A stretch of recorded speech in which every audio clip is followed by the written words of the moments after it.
여러분 안녕하십니까? 이번 시간에는 일반적인 우리가 부르는 AM, 라디오 방송에 쓰이는 AM 변복조에 대해서 알아보도록 하겠습니다. 이러한 라디오 AM은 이전에 설명드린 DSB AM과는 약간 차이가 있는데요. 주 목적은 수신기를 어떻게 하면 간단하고 싸게 만들 수 있을까 하는 겁니다. 송신기는 하나만 있으면 되지만 수신기는 아주 여럿이 사용하게 될 거죠. 그래서 수신기의 복잡도를 간단하게 하는 데에 중점을 두고 있습니다. DSB AM은 이렇게 만들었죠. 원래 있던 메시지 신호가 있을 때 캐리어인 코사인 2파이FCT를 곱해가지고 만들었습니다. 이것을 우리가 DSB 더블 사이드 밴드였죠. 왜냐하면 캐리어를 중심으로 해서 양쪽으로 두 개의 스펙트럼이 나타나니까요. 이것을 우리가 그냥 DSB라고도 부르지만 DSB SC, Suppressed Carrier라고도 불러요. Suppressed는 눌렀다는 소리지요. 그래서 캐리어가 없이 보내는 더블 사이드 밴드다라고도 부릅니다. 오늘 설명드리는 라디오 AM은 오히려 Suppressed Carrier가 아니고 Large Carrier, 캐리어 신호 특정 주파수 성분인 FC의 어떤 톤 주파수가 들어있습니다. 그래서 DSB SC와 구분돼서 DSB LC, Double Side Band with Large Carrier라고도 부르고요. 어떤 경우에는 LCAM, Large Carrier Amplitude Modulation 이라고도 부릅니다. DSB AM 신호와 비교해 보시면 재밌을 텐데요. 원래 있던 DSB가 MT에 직접 코사인 2파이 FCT를 곱했다면 라디오 AM은 1 더하기 AMNT의 코사인 2파이 FCT를 곱합니다. 이때 1이라는 것 때문에 위의 식을 그대로 전개하게 되면 AC 코사인 2파이 FCT라는 이것이 바로 캐리어 성분에 해당되는 거고요. 더하기 A 곱하기 A sub C M sub NT 코사인 2파이 FCT가 생겨요. 그래서 뒤에 쪽에는 메시지 신호하고 그냥 코사인을 곱하는 거하고 똑같습니다. 더 DSB하고 거의 유사하죠. 다만 M sub N이라고 쓴 것은 원래 크기를 노멀라이즈 시켜서 크기를 정교화시켰다라는 것 외에는 별 차이가 없습니다. 이러한 라디오 AM 변조기는 원래 있던 그 메시지 신호 MT가 오게 되면 0보다 크게 하고 약간 정교화시켜서 이렇게 만든 다음에요.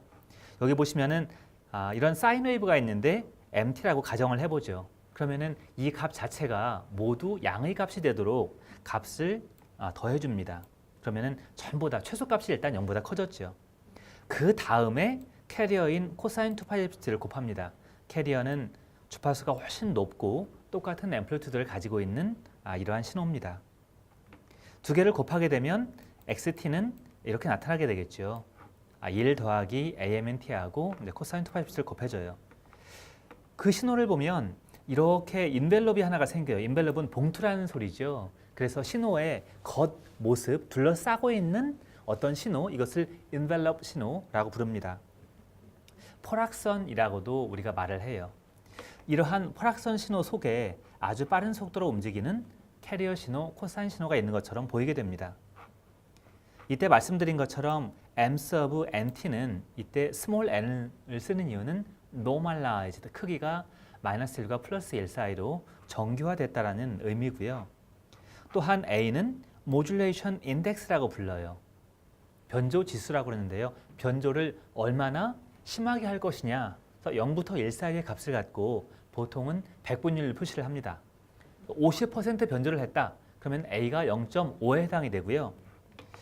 여기 그 코사인 신호를 커졌다가 작아졌다가 할 때 완전히 0까지 이렇게 갔다면은 이것은 100% 변조를 시킨 거고 50%라면은 최대 크기에 비해서 최소 크기가 약 반 정도가 되는 겁니다. 그래서 이 정도가 되는 거예요. 그러면은 모듈레이션 인덱스가 50%다라고 말을 합니다.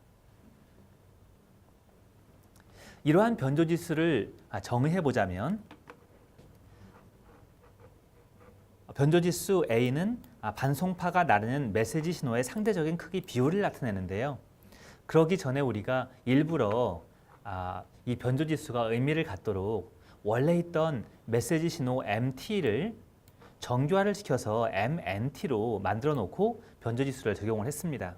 이때 MNT는 MT의 절대값의 최대값으로 나누어서 마이너스든 플러스든 그 절대값의 최대값이 1이 되도록 정교화시킨 겁니다. 여기 오른쪽 신호를 보시면 지금 이 변조지수가 100% 1.0일 때의 신호입니다. 보시는 것처럼 최대값이 이렇게 갔다가 최소값이 거의 0쪽으로 가고 있어요.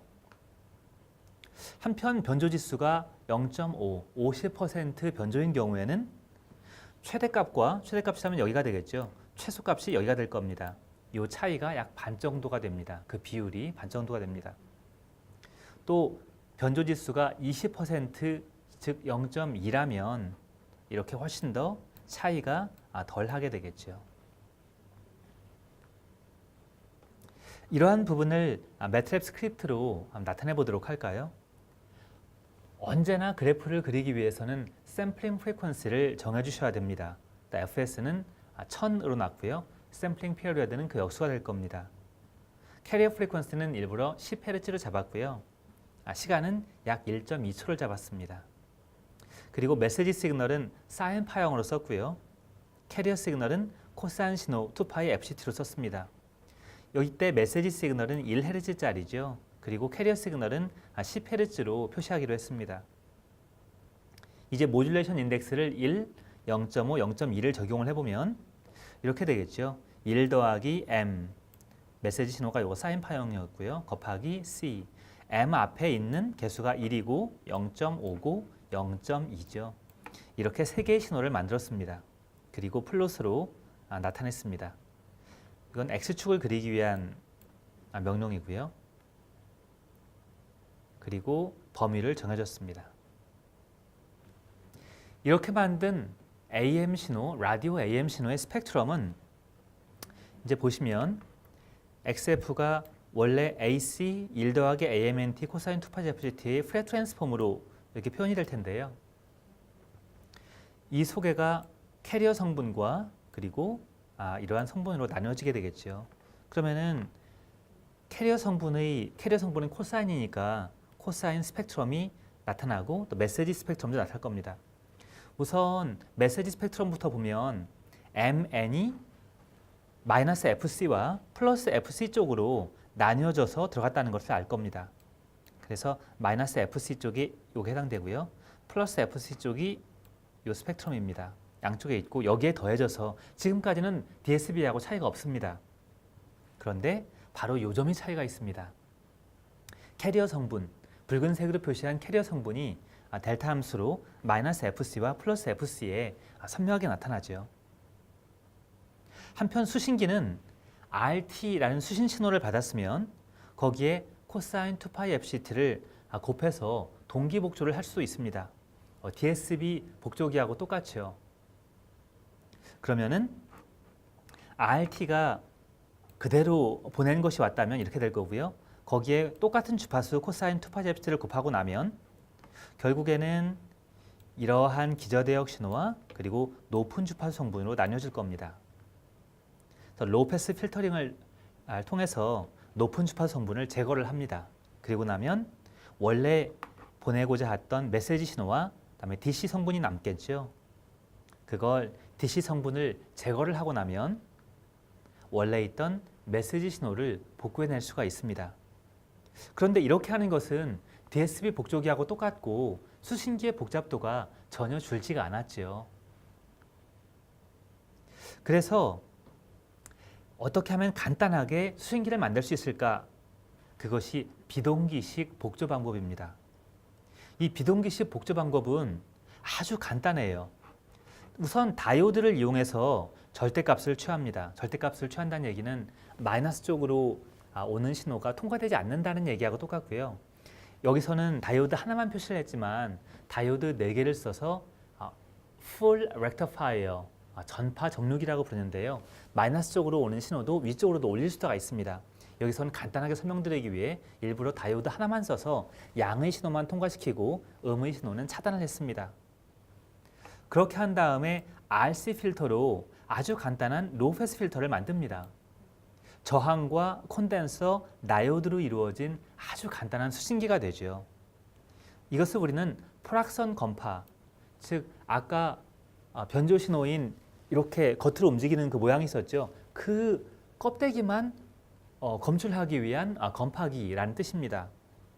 이렇게 하면 튜너만 있으면 튜너는 KBS, MBC, SBS 어떤 파워 FM 이거 골라내는 것이 튜너가 필요하고요. 그 튜너 다음 단에 이렇게 아주 간단한 포락선 검파기를 달 수가 있어요. 그래서 수신기 가격이 매우 쌉니다. 여기에 사용된 RC 필터의 응답을 조금 더 분석해 보기로 하겠습니다. 이러한 RC 필터는 대표적인 선형 시블번 시스템, LTI 시스템의 일종입니다. 이걸 분석하기 위해서 가장 쉬운 방법은 라플라스 변환을 적용하는 겁니다. 라플라스 변환을 적용하면 컨덴서는 저항값이 1/SC, SC분의 1이 되고요. 저항 R은 그냥 R이 됩니다. 그래서 두 개가 병렬로 연결되어 있는 저항이 돼요. 병렬 저항의 크기는 어떻게 구하죠? 더한 것분의 곱하기가 되죠. 그래서 R과 SC분의 1을 더한 것분의 그 두 개를 곱한 것이 이 병렬 저항의 크기가 됩니다. 그러면은 정리하고 나면 이렇게 바꿀 수 있는데요. 라플라스 트랜스폼 페어를 보면 그 쌍을 보면 S 플러스 알파분의 1은 시간 영역에서는 익스포넨셜 마이너스 알파 t처럼 이렇게 감소하는 이런 특징을 갖습니다. 그래서 그걸 그대로 바꿔보면 임펄스 응답을 구할 수가 있어요. 그래서 임펄스 응답은 이렇게 간단하게 바꿀 수가 있고요. 모양으로 보자면은 이렇게 익스포넨셜 디케이 함수가 됩니다. 그래서 RC 필터의 출력은 LTI 시스템이니까 임펄스 응답과 입력의 컨볼루션으로 표시되겠죠. 그래서 입력 XT와 컨볼루션, 임펄스 응답 이렇게 나타날 수가 있습니다. 그래서 이제 실험을 해보도록 하죠. 우리는 이제 라디오 AM 우선 변조를 해볼 텐데요. 보이저에 실린 우리말 인사말 안녕하세요를 MT 메시지 신호로 사용하도록 하겠습니다. 이것을 -1과 +1 사이에 있도록 정규화를 먼저 할 거고요. 우리는 100% 변조를 할 겁니다. 그래서 모듈레이션 인덱스를 1을 쓸 거고 캐리어 프리퀀시는 8kHz를 우리 쓰기로 결정했습니다. 그런 다음에 파형하고 스펙트럼을 우리가 확인해 볼 거고요. 다음 복조기는 두 가지 방법을 다 사용해 볼 겁니다. 첫 번째는 동기식 검파를 사용해서 메시지 신호를 복구해 볼 거고요. 또 비동기식 검파도 적용해 보려고 합니다. 이렇게 복조된 그 메시지들과 원래 보냈던 메시지를 비교를 해 볼 거고요. 스펙트럼도 확인해 볼 겁니다. 자, 우선 그 변조 부분을 보죠. 매트랩 라이브 스크립트로 작성을 한 건데요. 헤딩에 해당되고요. 매트랩 라이브 스크립트에서는 수식은 달러와 달러 사이에 식을 쓰게 되면 레이텍식이 자동으로 이렇게 수식으로 변환이 됩니다. 오디오 리드라는 함수를 통해서 보이저에 있는 korean.wave 인사말을 지금 읽었습니다. 그러면은 M에는 신호가 들어가고요. FS에는 샘플링 프리퀀시 값이 들어갑니다. 첫 번째 할 일은 이 신호를 노멀라이제이션 한다고 그랬죠. -1과 +1 사이로 바꾸죠. 그래서 절대값의 최대값으로 나누어 줍니다. 그런 다음에 여기 있는 샘플링 프리퀀시 TS를 만들고요. 캐리어 프리퀀시 FC를 정했습니다. 8kHz죠. 여기 있는 2의 3이라는 것은 10의 세제곱이라는 것을 뜻하는 간단한 표현식입니다. 우선 신호를 만들기 위해서는 시간을 먼저 만들어야 됩니다. 여기 캐리어인 코사인 2파이 FCT에서도 시간이 먼저 들어가거든요. 그래서 시간을 만드는데 중요한 것은 개수가 똑같아야 돼요. 원래 있던 신호 샘플이 n개이기 때문에 타임 샘플도 n개여야 됩니다. 그래서 0부터 n-1까지 한 다음에 각 샘플과의 간격은 샘플링 피리어드인 TS죠. 그래서 TS를 곱하게 됩니다. 그리고 이제 캐리어를 만들었으면 100% 모듈레이션이기 때문에 MN을 그냥 곱했고요. 1 더하기 MN 점 곱하기를 해서 두 개의 벡터가 텀 바이 텀으로 모두 곱해지도록 만들죠. 이렇게 하면은 금방 라디오 AM 변조 신호를 만들 수가 있습니다. 왼쪽에 있는 그래프는 그 스펙트로그램입니다. 스펙트로그램은 시간에 따라서 어떻게 주파수 성분이 바뀌는지를 본 거죠. DSB AM과 비교를 하면 일단 8kHz를 중심으로 해서 위에도 있고 밑에도 있고 더블 사이드다라는 것을 알 수가 있습니다. 그런데 DSB AM과 다르게 8kHz에 계속 신호 성분이 있습니다. 이것이 바로 캐리어 신호죠. 그래서 라디오 AM을 DSB LC 또는 LCAM, Large Carrier라고 부르는 겁니다. 이제 동기 건파 신호를 한번 알아볼까요? 건파를 동기와 비동기 두 가지 방법으로 우리가 한다고 그랬습니다. 자, 이제 동기 건파를 하기 위해서는 똑같은 캐리어를 받은 신호 X에다가 곱해가지고 Y를 만들었습니다. 그 다음에 로우 패스 필터가 필요하죠.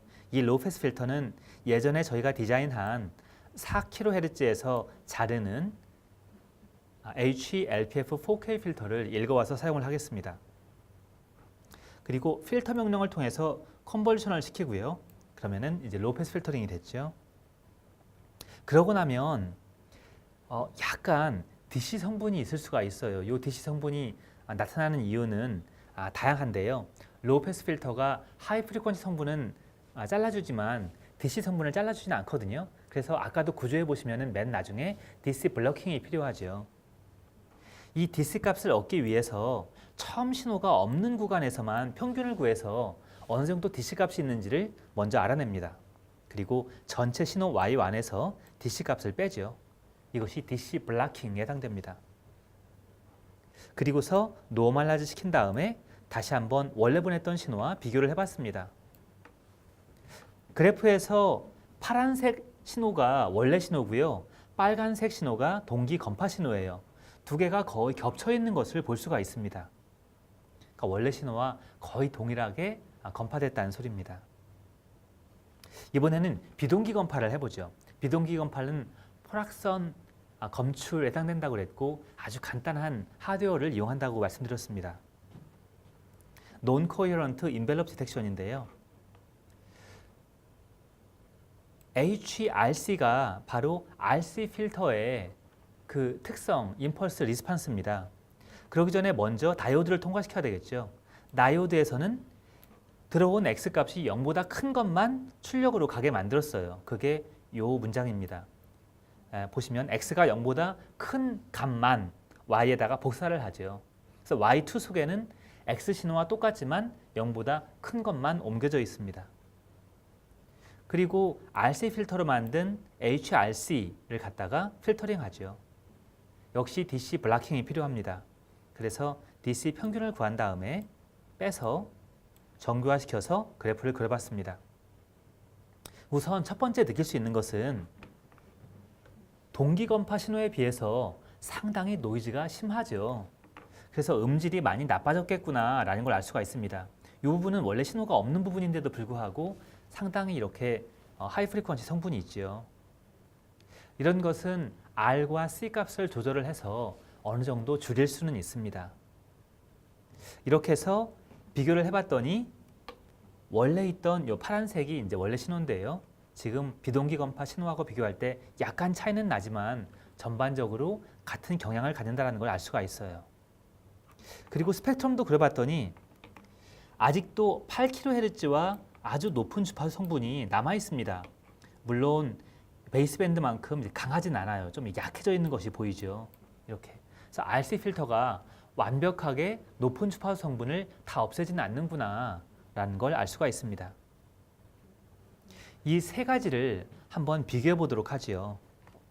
우선 스펙트럼을 보시면 오리지널 스펙트럼, 그리고 비동기 건파 한 다음에 로우 패스 필터링을 한 결과입니다. 여기 있는 그 비동기 건파 후 로우 패스 필터링은 그 LPS 아까 만든 LPF 4K를 비동기 건파 다음에 적용을 시켜서 높은 주파 성분을 지금 제거해 준 겁니다. 소리를 한번 들어볼까요?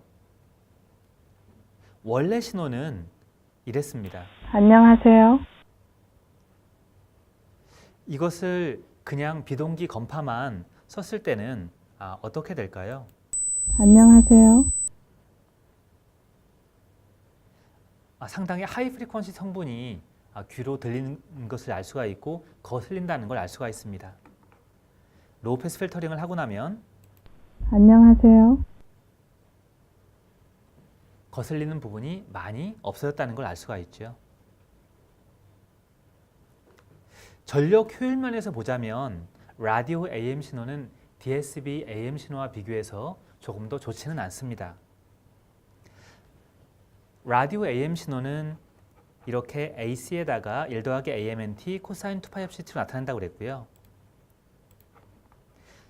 메시지하고 관련이 있는 이러한 신호 외에도 캐리어 신호가 들어가 있습니다. 그럼 전력을 낭비하게 되겠죠.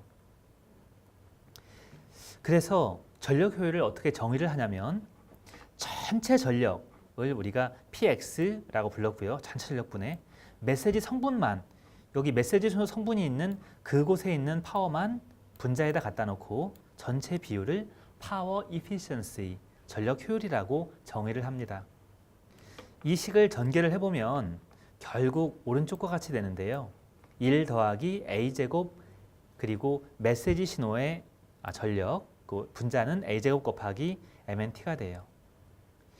여기서 A가 값이 크면 클수록 전력 효율이 더 좋겠구나 라는 것은 알 수가 있을 겁니다. 예를 들어서 A 값이 0에 가깝다면 전력 효율은 거의 0에 가깝게 되겠죠. A가 그렇지 않고 최대값인 1이라면 전력 효율은 최대화될 겁니다. 연습 문제를 통해서 전력 효율을 실제로 한번 계산을 해보죠. 여기 어떤 메시지 신호가 있습니다. 두 개의 코사인이 합으로 이루어져 있고요. 변조 지수를 0.8, 80%로 가정을 했습니다. 이러한 라디오 AM 신호의 전력 효율을 구해볼까요? 자, 매트랩으로 한번 구해보겠습니다. 코사인 200파이 t 요 신호기 때문에 이렇게 될 텐데요. 항상 신호를 만들기 위해서는 뭐가 먼저 필요하죠? 시간이 필요합니다. 이 시간 함수는 샘플링 프리퀀시를 결정한 다음에 샘플링 프리퀀시의 역수인 샘플링 피리어드를 찾아내서 시간을 만들게 되죠. 그리고 노멀라이즈 시킨 다음에 이렇게 MN의 베어리언스 하면은 이제 파워가 나와요. 그래서 메시지 신호에 파워가 나오고요. 여기 0.8 이렇게 구했습니다. 그래서 전력 효율의 공식인 여기다 이렇게 집어넣으면은 전체 계산값이 나올 겁니다. 계산해 봤더니 0.27이 나왔어요. 이 매트랩 말고도 우리가 분석적으로 이제 구할 수도 있습니다. 메시지 신호는 그 두 개가 코사인 신호이기 때문에 코사인 신호의 전력은 앰플리튜드만 알면 앰플리튜드의 제곱의 반이 전력이 되죠. 그리고 두 개의 성분이 있습니다. 이 앞쪽은 1이고 뒤에는 0.4죠. 그래서 1제곱 더하기 0.4제곱이 되고 그것의 반을 하면은 메시지 신호의 전력을 구할 수가 있습니다. 그렇다면 파워 이피션시는 지금 A 값이 0.8이니까 1 더하기 0.8제곱 여기서 위에서 구한 PM분의 0.8제곱 PM이 되겠죠. 이렇게 계산을 해보면 0.27이 나와요. 이때 우리가 살짝 빼먹은 것은 뭐냐면 이 MT의 최대값을 구해서 MT의 최대값으로 나눠줘야 되는 건데요. 사실 MT 신호를 만들고 보면 그 최대값이 거의 1에 가깝습니다. 그래서 MN으로 만드나 또 그것을 무시하고 계산을 하나 두 개의 값이 거의 같습니다. 이러한 라디오 AM 변복조 시스템을 요약을 해보면 DSB LC, Large Carrier 또는 LCAM, Large Carrier Amplitude Modulation 이라고 부르고요. 또 워낙 방송용으로 많이 사용되기 때문에 그냥 AM이라고도 이렇게 많이 불러요. DSB와 달리 캐리어 성분을 포함하고 있는데 이 캐리어 성분을 포함하고 있기 때문에 전력 효율이 DSB보다는 좋지 않습니다. 그런데도 불구하고 우리가 이러한 LCAM을 쓰는 이유는 수신기가 단순해지기 때문이죠. 변조는 프락션 신호를 만들고 즉 0보다 크게 만든 다음에 코사인 신호를 곱하죠. 복조는 두 가지 방법이 있었습니다. 동기식과 비동기식이 있었죠. 비동기식은 다이오드와 RC 필터만 거치면 되기 때문에 회로가 아주 단순하고 값이 싼 수신기를 만들 수가 있습니다. 변조지수 A는 0에서부터 1의 값을 갖고 보통은 백분율로 %로 표시한다고 그랬죠. 네, 감사합니다.